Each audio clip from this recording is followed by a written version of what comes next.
So ngayon kapag ma'am, for example, minor po, may kasama po akong minor na mag-travel, ano po yung mga requirements? So kapag magta-travel po yung minor na hindi kasama yung parents, make sure na meron po kayong travel clearance. May nag-share sa akin na ma'am, kasama ko yung kapatid ko pero hindi kasama yung parents. Kasama niya yung mga kapatid niya pero merong isa sa kanila minor. Sila lang yung nag-travel, hindi kasama yung parents. Na-offload, hindi nakasabay yung minor nila na kapatid kasi wala silang travel clearance. So kapag hindi nyo kasama yung parents na mag-sponsor and minor yung kasama nyo, make sure na meron kayong DSWD travel clearance. Hindi ko na-mention to.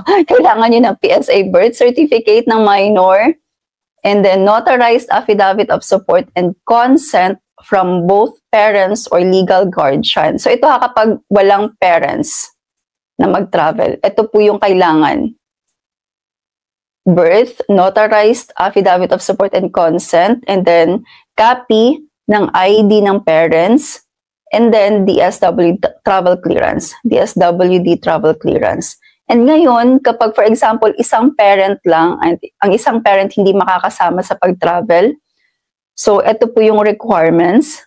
Birth certificate, notarized affidavit of support and consent from the parent not traveling.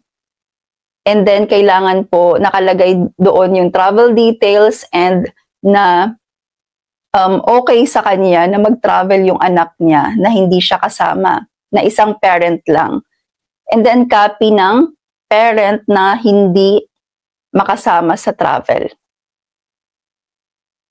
So, ayan. Ayan po yung possible requirements kapag meron po kayong kasama na minor.